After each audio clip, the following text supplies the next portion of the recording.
ports. There are these holes over here. Take a look at your computer speaker. If you have any kind of external speakers, a lot of them that are trying to reproduce bass have a little hole in them. Now, traditionally, for good audio reproduction, you don't actually want any holes. You want a sealed box where the only sound that's being produced is what's coming out of the front of the speaker. Because there's also sound being produced at the back of the speaker. It's just a piston that's sort of moving this cone. So whatever air is being compressed over here is being expanded over here. And then when it retracts, it's compressing the air behind and expanding the air in front of it. You're generating sound at the back. And if that sound mixes with the sound that's coming out the front, we get some cancellation, right?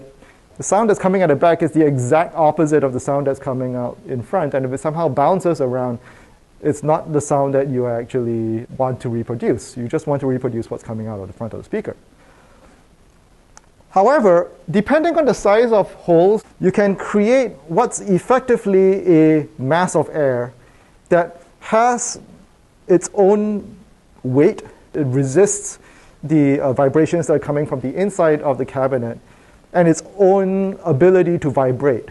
By tuning the right size of that circle and how deep that circle is, you can create what's basically a little compression spring that will delay the sound coming out of the back to the point where when it comes out the front, it actually reinforces the sound that's also coming out of the main speaker.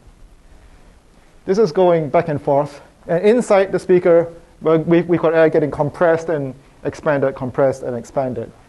That's going to move this column of air inside the hole back and forth as well. But it's kind of like trying to move a spring. I'm going to try a frequency where me moving up and down makes the bottom move in the opposite direction. You see it? So when my hand goes down, this goes up. It's actually doing the opposite thing from what my hand is doing at that frequency. If we can get that to happen in this column, then those out-of-phase signals that are happening inside of the cabinet become in phase when they come out of the cabinet. The sound that's being produced out here and the sound that's being produced out here is in the same phase. They're both sort of moving forward and moving back at the same time, and you get a little bit more, usually, bass frequencies. That's the reason why people usually put those in there. Because, again, bass takes a lot of power, so every little bit of bass that you can squeeze out of the system, speaker designers try to take advantage of that. This is a bandpass system which is not claiming to reproduce super accurate bass. You feed it a waveform, it's not actually going to produce a bass waveform that actually matches it perfectly. The speakers are actually mounted inside, and it bounces inside that cabinet, and that sound bounces around the cabinet, and it comes out through the front. Yeah, you can't actually see it because it's on the inside. What you're going to see is a bunch of partitions for bass frequencies. And it works for, again, certain frequencies. In a way that my voice sounds weird when I put it up here, but louder. It creates bass frequencies that are different, but louder, and tuned to be pleasant to listen to. These are fairly standard designs. You will find them in clubs as well, but often you have many more of these and many more of those in order to be able to cover the entire architecture of a club.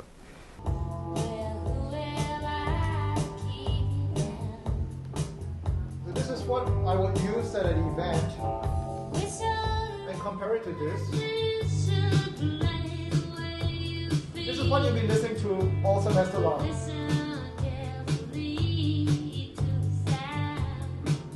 I'm trying to match the volumes again. Alright, so how do these sound different? Right now we're listening to that.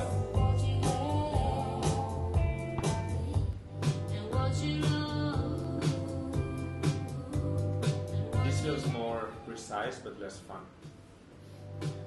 I like the description. What?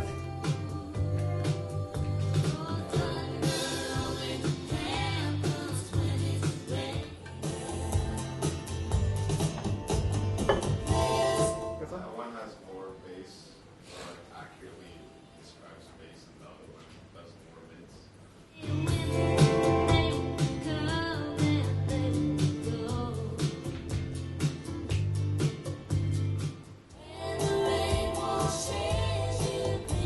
I see what you're talking about.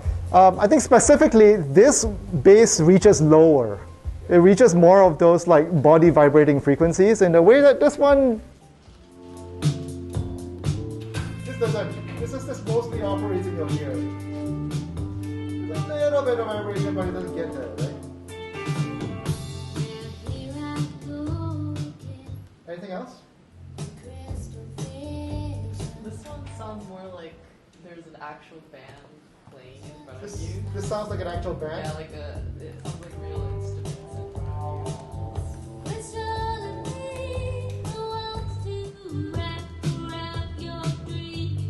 Yeah, I can see what you mean.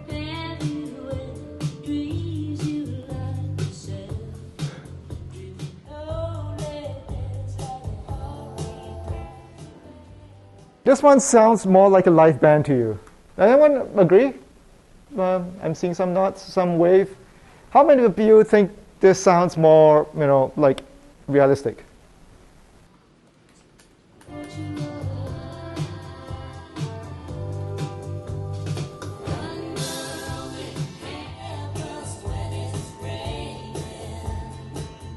They're both same manufacturer. They're both by Yamaha. Designed two different sets of speakers designed for two very different goals.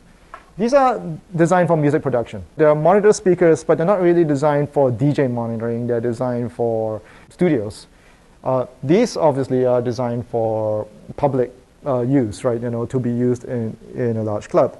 I think one reason why these kind of sound live is because a lot of live bands would use speakers like this in a club, right? They would actually have speakers just like this in a club, and your association for a certain sonic signature matches that if you're the sort of person who associates a live performance from what you hear in a club. Versus maybe this sounds a little bit more close to what's actually on the record, which is probably closer to what the band sounded like in the studio. A very different sonic signature. You're not thinking of the vocalists in this song as being amplified. You want to hear them as if they were physically in a room just singing out into the air, not through a microphone and through a speaker. Whereas this sounds like someone singing through a microphone and through a speaker. This can go a lot louder than this. This consumes less power. This is capable of consuming a lot more power. When we're playing about the same volume level, they're consuming roughly about the same amount of power. They're moving about the same amount of air. But because this has a larger power supply, this has things like stored power in the form of capacitors that it can deliver to be able to create that extra little punch, especially for things like drum hits, when it's necessary. It's just difficult to move that much air that quickly compared to somebody physically hitting something with a stick. The more power a system can handle, the more dynamics we can get. So, the difference between the softer sounds and the louder sounds can be captured a little bit more accurately. Whereas a system like this can only hold so much energy in terms of joules to deliver to the speakers at moment's notice. This is not really a horn. There's something called a waveguide, which some people say is just another name for a horn, but it's really not designed to sort of create the same sort of amplification that this design of a horn is intended to do. This is designed to make the sound coming out of the tiny little 2-inch driver much louder. This isn't. This is just trying to make the sound come out nicely so that we don't get weird edge effects as the sound bounces around the edge of the box. So again, to make the sound less like it's coming out of a box. So we have this tiny little waveguide. This is not designed to make things loud. Even though it can get pretty loud, it's not designed to do that. It's designed to reproduce sound accurately so you can hear all the mistakes in your music production and then correct them before it gets released to the public. One more sound system. And these have become really quite popular, especially among mobile DJs, because they're really small and light. This is mostly made out of plastic. That is mostly made of really heavyweight wood. This is actually also made of heavyweight wood. This is called the column array. There's, I think, 4 speakers up here, and you can figure that they're not very large. They're kind of, maybe 3 inches, I'm not quite sure. But they have to fit inside this column. There's absolutely nothing going on in here. This is purely cosmetic.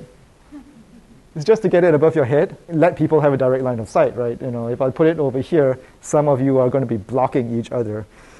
This is a battery pack, so it's not producing any audio. This is just to provide power if I don't have it plugged in. And then I have one 8-inch speaker at the bottom.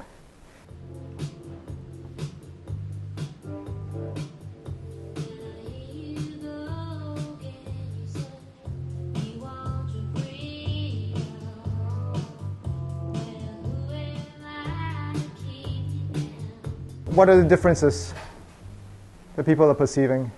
Not hearing that much of a difference. This thing is surprisingly competent. It's a little more muffled, right? It's certainly loud, but it does feel a little bit duller. So these are 3 inches. They're slightly wider, and they're much larger than the speaker that I've got going on inside that cone. And so they're a little bit less agile. It takes a little bit more electronic energy just to be able to shake that going forward. And it's not very good at producing those high frequencies. Going back to your question about why do we have 2 different speakers, we have one that's very good at producing high frequencies, very good at producing mid frequencies. Here we have 4 speakers that are kind of not good at either. They're kind of in between, but they do a decent enough job. 1, 2, 3, 4 speakers all vibrating together produce those middle frequencies pretty well, but they're not great at those very high frequencies. Now, there's another problem with this. I'm going to let this play, and I want you to get up and walk around the room while I play it. See if you hear anything weird. If you're right on the side of the speaker, there's some change just because you're not directly in line of sight. But even as you're walking in front of it, you should hear some frequency change.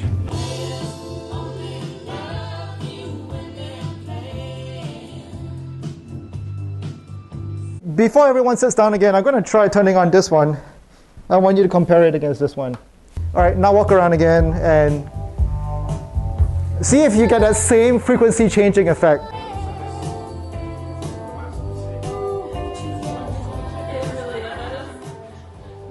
So do people get the same effect with this? Yeah, definitely the closer you get to the subwoofer, the more bass you hear. But the high frequencies don't change that much. Maybe they change in volume, but it doesn't sound like there's some frequencies missing and then some frequencies are coming in. When you listen to this one, you get different frequencies emerging and disappearing depending on where you are in the room. Any theories on why that might be the case? There's one 8-inch speaker at the bottom and there's, I think, 4 up here.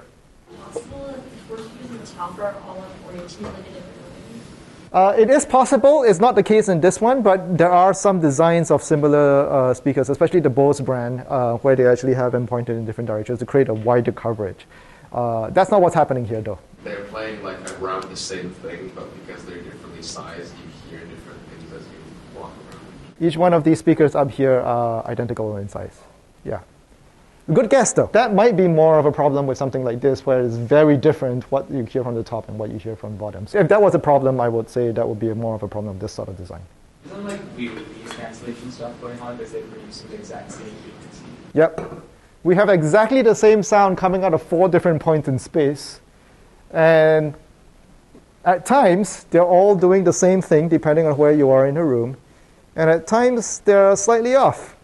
Right? So you get weird phase cancellations at very specific frequencies depending on what angle you are with respect to this. That's why a lot of these speakers tend to be very close to ear level, because to try to minimize this effect, as you walk around, the angle from, say, the center of these speakers doesn't change so much as you walk closer to it or further away. But it still changes, even while you walk. I made a mistake of trying to put this on a stage once.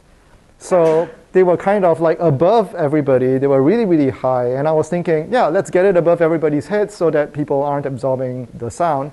But that meant that as you walked from the front of the hall to the back of the hall, the angle of your ears to this thing changed quite dramatically. And you could hear, if any of you have played with a phase pedal, kind of sounded like that while I was walking around. It was a weird swooshing effect. So that's kind of the downside. The upside is that most of that cancellation is happening destructively going up and going down into the floor. and happening constructively in this horizontal dimension. Because as you walk from left to right, right to left, the angle of your ears to these speakers does not change. So you get a pretty good experience. If you've got a construction something like this and you've got a wide field of people, as they move from left to right, they're not really going to hear much of a difference. It's only as they get closer and further away from it when you'll start to get a little bit of that phase effect. And you're not wasting a whole bunch of your energy at the ceiling and at the floor. Same as the horn, the same situation. We're less concerned about reflections of the ceiling, which sometimes can cause a lot of echo problems or reverb problems, also create some sort of like constructive and destructive interference. But the sound up there is so weak, the sound down there is so weak, the sound at ear level is where it's strongest. A couple of you pointed out the proximity effect of how loud this speaker is, depending on how close and how far you are away from it, is much more pronounced. As you get further away from the speaker, things get quieter. As you get further away from this speaker, it's not that bad. It drops off surprisingly slowly. This is very good for covering a large area. Much better than you will expect given how small and how slim it is. So column arrays are very popular among DJs who have to work in very small spaces. Say just like a wedding reception that's happening in a room this size, right? And most of the room's going to get taken up by dining tables. And then the DJ is kind of like crammed in a tiny little corner. You don't want your speakers to take up that much space. Something like this is great. It looks great in photos as well, and wedding photographers care about that. So these have become very, very popular.